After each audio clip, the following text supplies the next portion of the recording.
Dans cette édition, Madagascar Hall confirme avoir été contacté par le franco-malagasy Paul Rafanoir pour financer une tentative de déstabilisation du pouvoir en sollicitant 10 millions d'euros. Les discussions sur les accords de pêche avec l'Union européenne reprendront le 2 et le 3 septembre. La question financière sera au centre des négociations. À la une de l'actualité internationale, des affrontements ont éclaté lundi devant le Parlement tunisien au lendemain de la suspension de ses activités par le président et du limogeage du Premier ministre.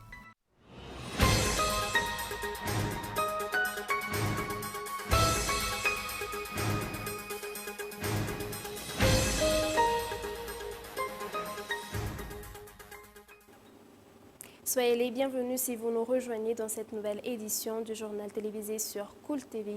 Démonter un chef d'État élu démocratiquement doit se faire selon les lois en vigueur, a rappelé aujourd'hui la présidente de l'Assemblée nationale, après que le mouvement RMDM ait demandé la démission du président de la République. Les détails dans ce reportage des Frichard.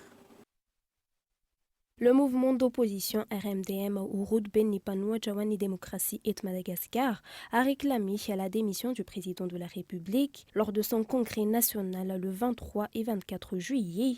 Face à quoi la présidente de l'Assemblée nationale a tenu à s'exprimer, en précisant notamment que la destitution d'un président de la République élu démocratiquement doit être faite dans le respect de la loi.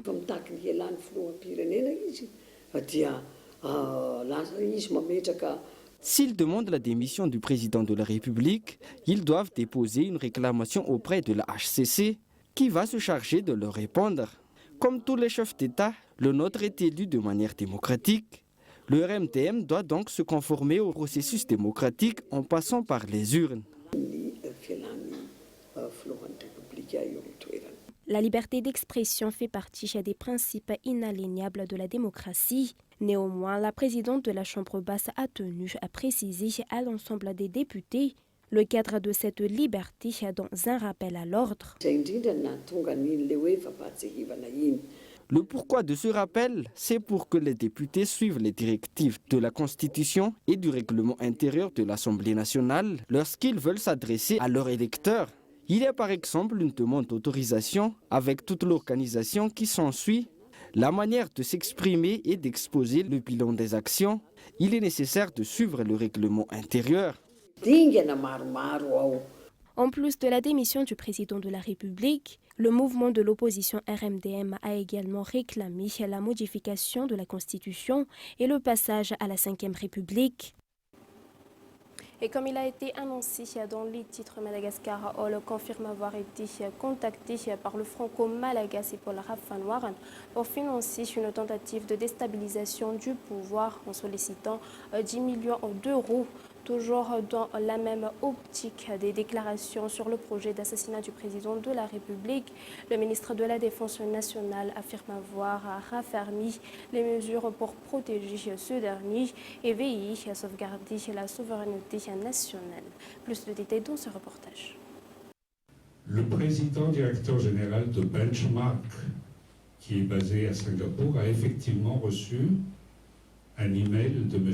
Paul Rafanoir demandant une contribution à hauteur de 10 millions pour financer des opérations qui, vous le savez, figurent dans la presse de Madagascar et pratiquement du monde entier aujourd'hui. Nous disons de manière catégorique qu'à aucun moment Benchmark Group n'a donné aucune satisfaction à de telles demandes. Donc nous condamnons de manière très formelle toute tentative d'associer notre nom à tout ce que vous savez sur ce qui passait autour de cette affaire au cours des derniers jours et dernières semaines. À la lumière de cette déclaration, il est juste de penser qu'une tentative d'assassinat du président de la République a effectivement été fomentée avec un budget prévu de 10 millions d'euros. En plus de déclarer avoir refusé de financer ce projet, Madagascar Hall a aussi tenu à condamner le dit projet. Quant à lui, le ministre de la Défense nationale annonce prendre des mesures rigoureuses pour surveiller le pays et ses hauts responsables.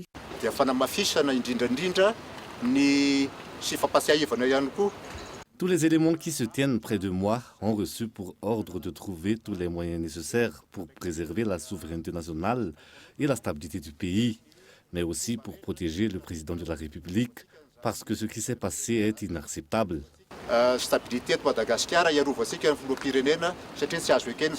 Toujours selon le ministre de la Défense, des éléments des forces de l'ordre et de l'armée pourraient avoir participé à l'affaire.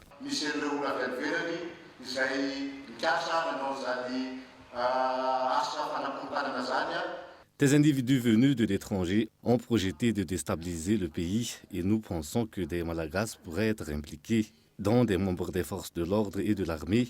C'est la cour martiale qui les attend et ils peuvent même être passibles de la peine de mort. J'ordonne donc à tous les chefs d'état-major de l'armée de prendre toutes les mesures nécessaires pour sauvegarder la souveraineté de l'État et sauvegarder le pays contre les troubles venus de l'extérieur, mais aussi de l'intérieur.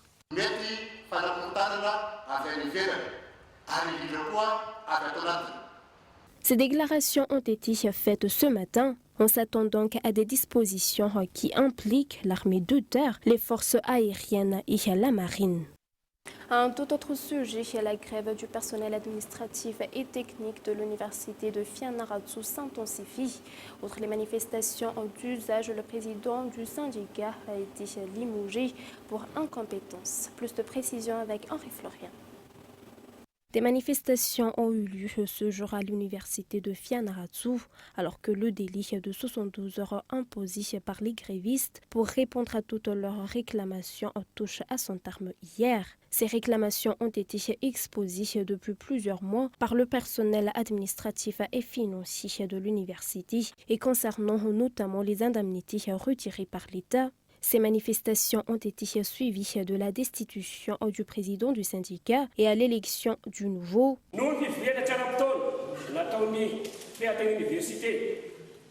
La réunion extraordinaire du syndicat datée du 26 août a statué la destitution de l'ancien syndicat car il n'arrivait pas à remplir son office. Les employés de l'université ont organisé un référendum pour en arriver à ce résultat.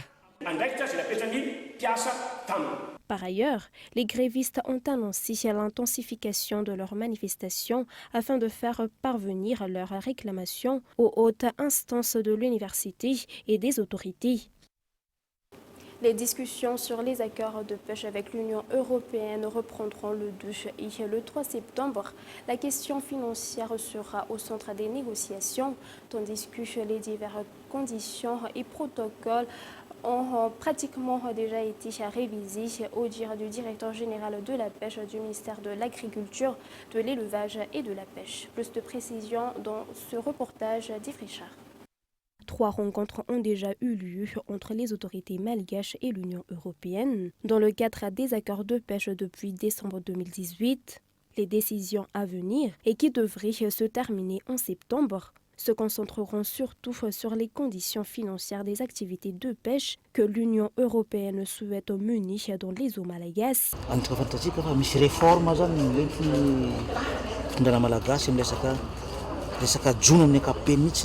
L'État malagasy a apporté plusieurs réformes au secteur pêche. Comme on a pu le voir au Conseil des ministres, nous avons communiqué ces réformes à l'Union européenne.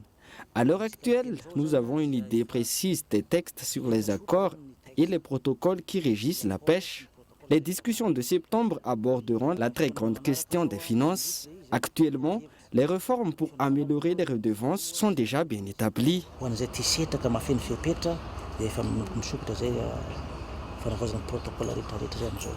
Selon les chiffres, entre 2015 et 2018, les recettes des accords de pêche avec l'Union européenne s'élèvent à 6 100 000 €, un chiffre qui ne correspond pas aux produits de la mer effectivement pêchés. Si un train d'entente n'est pas trouvé à l'issue de ces décisions, l'État malgache affirme ne pas vouloir revenir sur sa décision.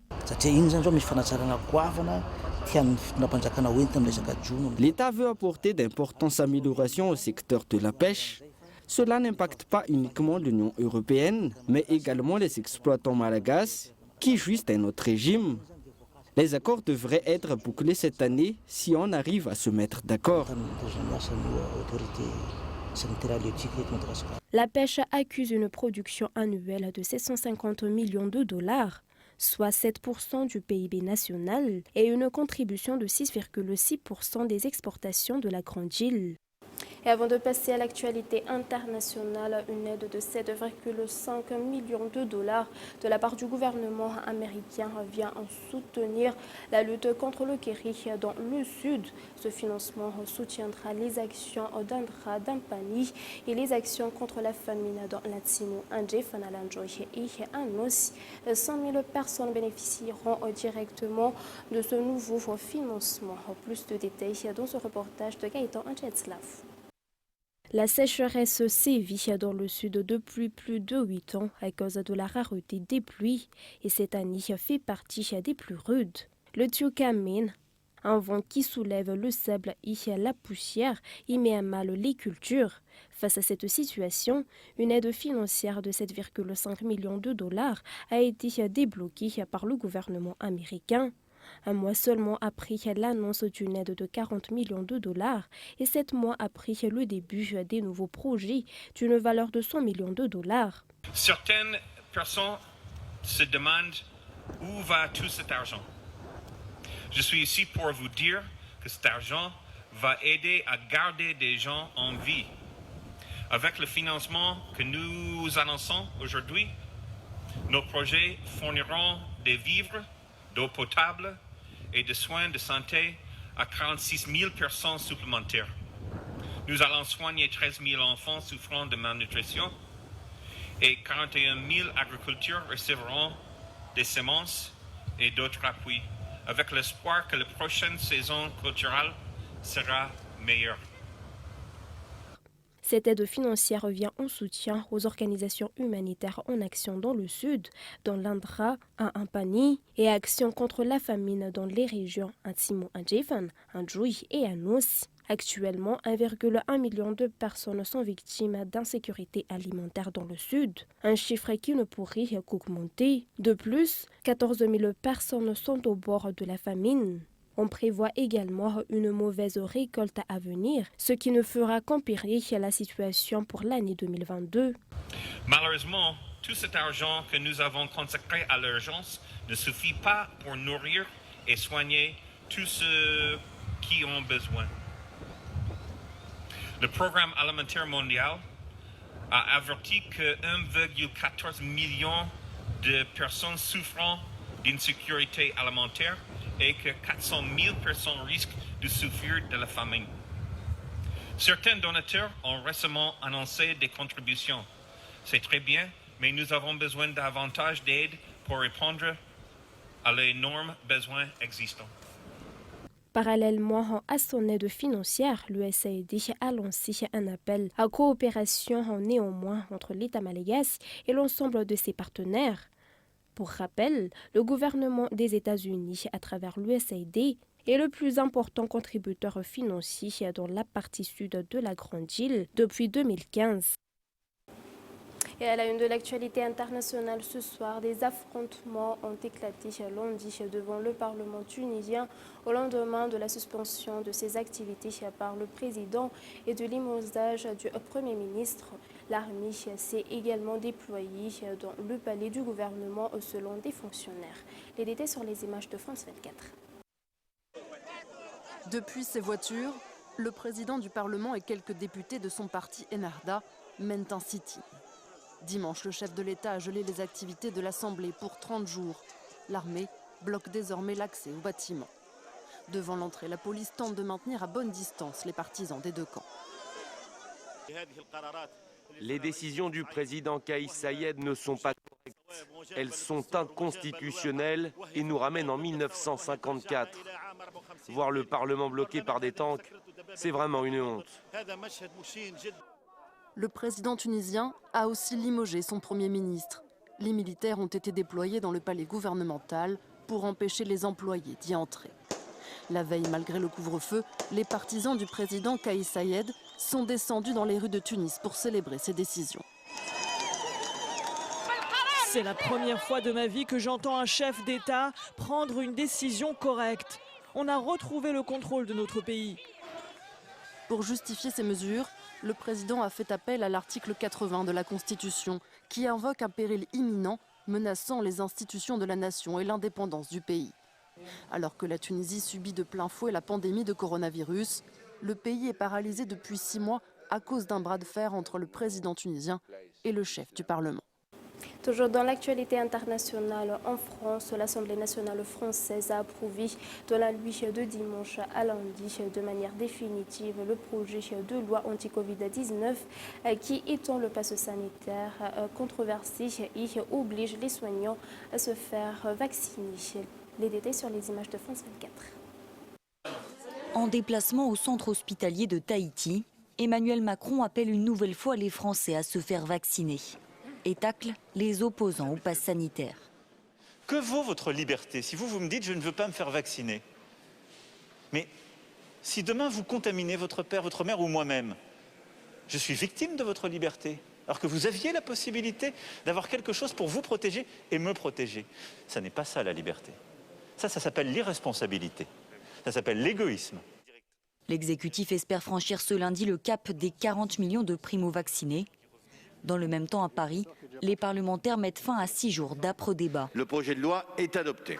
La loi sur l'extension du pass sanitaire est validée. L'exécutif peut tenir son calendrier de début août.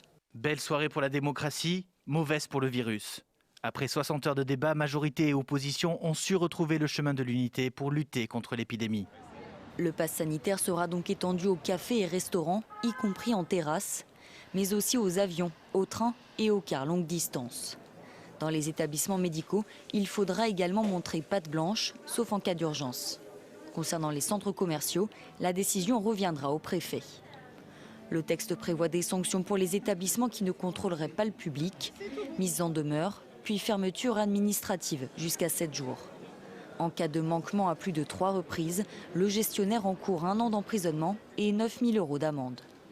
La vaccination des soignants, elle aussi, devient obligatoire. Pour les récalcitrants, il n'y aura finalement pas de licenciement, mais une suspension du salaire. Le texte doit désormais être examiné par le Conseil constitutionnel avant d'être promulgué. Et avant de se quitter, rappelons les titres de ce journal. Madagascar le confirme avoir été contacté par le franco-malagasy Paul Rafanoiran pour financer une tentative de déstabilisation du pouvoir en sollicitant 10 millions d'euros. Les discussions sur les accords de pêche avec l'Union européenne reprendront le 2 et le 3 septembre. La question financière sera au centre des négociations. Des affrontements ont éclaté lundi devant le Parlement tunisien au lendemain de la suspension de ses activités par le président et le limogeage du Premier ministre. Et voilà, c'est la fin de cette édition version française. Merci à vous de l'avoir suivi jusqu'à la fin. Excellente suite de programme en compagnie de Cool TV. Au revoir.